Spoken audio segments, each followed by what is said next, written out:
सुप्रभातम।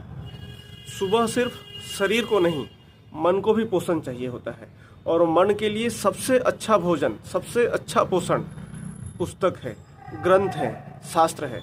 तो हम यह संकल्प ले सकते हैं कि एक सुबह एक किताब एक विचार। फिर से दोहराइए, एक सुबह एक किताब एक विचार।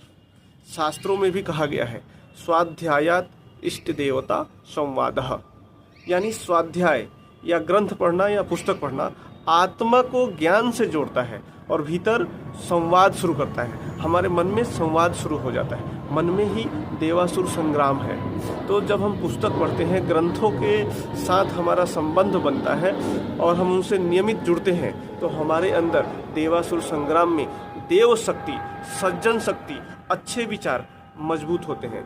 किताब से लिया गया एक विचार पूरे दिन आपके मन को एक दिशा देता है। क्यों? क्योंकि यह देव शक्ति है, सज्जन शक्ति है, पॉजिटिव थॉट्स है।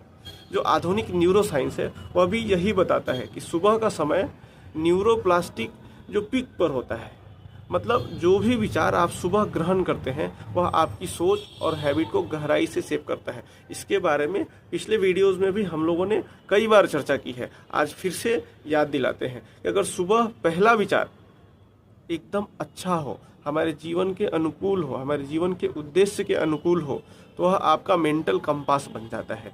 इसलिए रोज सुबह थोड़ा समय निकालिए, कोई भी अच्छी किताब खोलिए जो आपकी रुचि के अनुसार हो, और सिर्फ एक पंक्ति या एक विचार चुन लीजिए। मुझे याद है बचपन में हम लोग अणुव्रत की एक इतनी मोटी सी पुस्तक आती थी, एक पन्ने में सिर्फ एक विचार लिखा होता था, पढ़ते थे।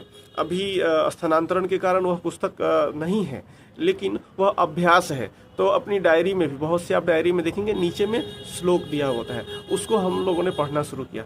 अभी तो खैर गीता जी का एक श्लोक रोज मैं पाठ करता हूँ। तो आपसे भी आग्रह है कि कोई भी एक किताब चुन लीजिए। अगर गीता जी चुनते हैं तो गीता जी का एक श्लोक एक दिन एक सुबह, अवश्य इसका अभ्यास कीजिए। पुस्तक आप अपनी रुचि से लीजिए, लेकिन यह अभ्यास अवश्य कीजिए। आपका दिन शुभ हो, आपका संकल्प पूर्ण हो। नमस्ते।